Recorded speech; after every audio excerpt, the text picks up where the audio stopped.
GST council की 49th meeting जो कि 18 फरवरी 2023 को हुई है, तो उसमें कुछ अहम फैसले लिए गए हैं। क्या क्या टॉपिक्स पे चर्चा हुई है, तो ये सभी को हम देखेंगे पॉइंट वाइज। तो सबसे पहले है कि जो रैप पे जो कि लिक्विड गुड होता है, उस पे जो जीएसटी है 18% पहले लगती थी, अब उसको 18% से कम कर दिया गया है।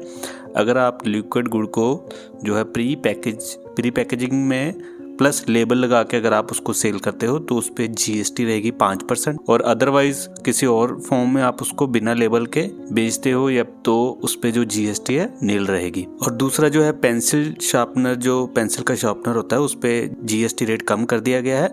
उस पर पहले 18% था जो कि अब 12% कर दिया गया है। इसके बाद जो एक मेजर चेंजेस आई है वो चेंजेस है कि GST 9 एनुअल टर्न की जो लेट फीस थी, जो हमें पहले पे करनी पड़ती थी 200 रुपये पर डे के हिसाब से, उसको भी अभी कम कर दिया गया था।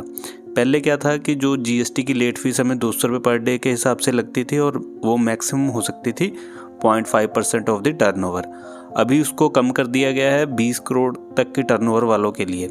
अगर आपकी टर्नओवर 5 करोड़ तक है तो आपको जो GST 9 की लेट फीस लगेगी वो 50 रुपये पर डे लगेगी, और मैक्सिमम जो वो लेट फीस हो सकती है वो 0.04% ऑफ द टर्नओवर होगी। इसी तरह अगर आपकी टर्नओवर 5 करोड़ से ज़्यादा पर 20 करोड़ से कम है तो आपको जो लेट फीस लगेगी वो 100 रुपीज़ पर डे लगेगी, और जो मैक्सिमम 0.04% ऑफ द टर्नओवर रहेगा। इसको हम एक चार्ट के थ्रू भी देख लेते हैं। तो चार्ट के थ्रू अगर आप देखोगे तो यहाँ से आपको इजीली सारा समझ आ जाएगा कि अब लेट फीस क्या लगेगी। और ये जो लेट फीस है ये पिछले सालों के लिए रिलैक्स नहीं की गई है, ये एप्लीकेबल होगी आपकी फाइनेंशियल 2022-23 से ऑनवर्ड। अगर आप इस चार्ट का स्क्रीनशॉट लेना चाहे तो ले सकते हैं। नेक्स्ट जो है, गवर्नमेंट ने पान मसाला, गुटखा, च्युइंगम, तंबाकू, इन सब पे लगाम लगाने के लिए अपनी एक नई स्कीम लेके आई है, जिसको वो कहते हैं कैपेसिटी बेस्ड टैक्सेशन, और इनके लिए एक स्पेशल कंपोजिशन स्कीम भी लेके आएगी। तो इस सब का क्या कारण है, गवर्नमेंट जो है फर्स्ट स्टेज से ही जो है टैक्स कलेक्ट करना चाहती है। और जो ये आइटम में डील करते हैं, पान मसाला, गुटखा, च्युइंगम, तंबाकू, अगर ये एक्सपोर्ट करते हैं तो इनके पास अभी एक्सपोर्ट का सिर्फ एक ही ऑप्शन रह गया, वो जो कि LUT के अगेंस्ट है।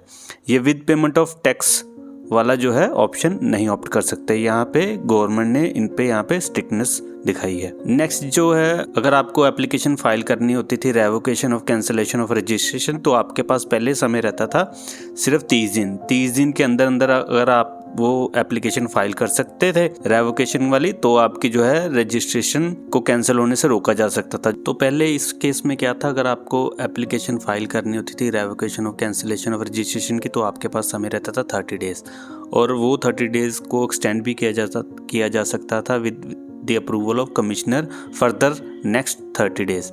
तो अभी उसमें जो है एक्सटेंशन कर दी गई है टाइम लिमिट में, तो वहाँ पे अभी टाइम रहेगा आपके पास 90 + 90 डेज। 90 डेज नॉर्मल है, और फर्दर अगर ना आपको 90 डेज की रिक्वायरमेंट है तो with the approval of commissioner, तो आप जो है टोटल 180 डेज तक रेवोकेशन अब आप फाइल कर सकते हो। और इसी में अमेनिटी स्कीम भी लाई गई है। अगर आप पिछला कोई केसेस है तो उसमें अगर आपने टाइम लिमिट में अगर आपने रेवोकेशन अपनी फाइल नहीं की है तो उसके रिगार्डिंग भी जल्दी गवर्नमेंट जो है आपको टाइम लिमिट दे देगी कि कितने समय में आप दोबारा से उसको फाइल कर सकते हो। इसके बाद एक और गवर्नमेंट जो है टाइम लिमिट में एक्सटेंशन लेके आई है, जो कि सेक्शन 62 ऑफ CGST एक्ट में best judgement assessment order pass होता है। अगर आप उस ऑर्डर के अगेंस्ट रिटर्न फाइल कर देते थे 30 डेज में, तो जो ऑर्डर को है वो डीम टू बी विड्रॉन मान लिया जाता था। अभी क्या है, अभी उस 30 डेज टाइम लिमिट को 60 डेज कर दिया गया।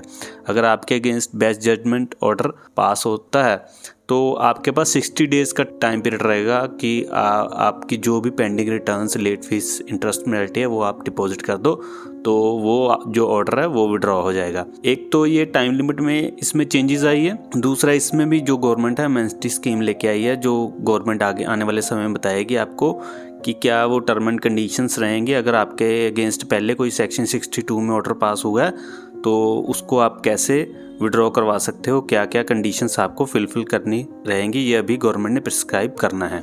नेक्स्ट एक और अमेनिटी स्कीम जो गवर्नमेंट लेके आई है वो लेके आई है रिटर्न फाइलिंग GSTR 4, GSTR 9 और GSTR 10 के लिए।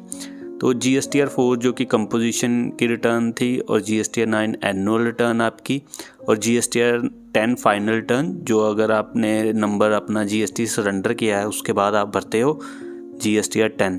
तो इन सब में भी जो गवर्नमेंट है स्कीम लेके आई है। अगर आपने पहले कोई समय में ये फॉर्म फाइल करने आपसे रह गए हैं तो गवर्नमेंट इसमें भी आपको जो है कंडीशनल वेवर देगी या फिर रिडक्शन ऑफ लेट फीस देगी आपको। तो ये भी अभी प्रिस्क्राइब करना है कि क्या कंडीशंस रहेंगी और क्या रिडक्शन आपको मिलेगी, क्या वेवर आपको मिलेगा, ये अभी गवर्नमेंट ने प्रिस्क्राइब करना है। इसके साथ एक और जो प्लेस ऑफ सप्लाई का बड़ा मुद्दा रहता था ट्रांसपोर्टेशन ऑफ गुड्स के केस में, तो इसमें जो है section 13 subsection 9 of IGST act के सेक्शन को डिलीट कर दिया गया है। तो अभी जो क्रक्स निकल के आता है वो क्या है, अगर आप ट्रांसपोर्टेशन ऑफ गुड्स की सप्लाई कर रहे हो और लोकेशन अगर सप्लायर की या फिर लोकेशन रिसिपेंट की, दोनों में से किसी की भी लोकेशन अगर आउटसाइड इंडिया है, तो इन केसेस में प्लेस ऑफ जो सप्लाई है वो माना जाएगा location of recipient of service. तो रिसिपेंट की जो लोकेशन है उसी को प्लेस ऑफ सप्लाई माना जाएगा। तो काफ़ी मेरे हिसाब से ये क्लैरिफिकेशन आने से जो काफ़ी जो मुद्दे थे वो ख़त्म हो जाएंगे अब। तो ये कुछ मेजर चेंजेस गवर्नमेंट जो है अपनी 49th GST काउंसिल की मीटिंग में लेके आई है। आई होप कि आपको सभी चेंजेस पता चल गए हैं। अगर आपको किसी भी चेंजेस के बारे में डिटेल्स में जानकारी चाहिए तो आप ज़रूर से कमेंट करें। इस वीडियो में इतना ही, बने रहिए हमारे साथ। नेक्स्ट वीडियो के लिए धन्यवाद। जय हिंद।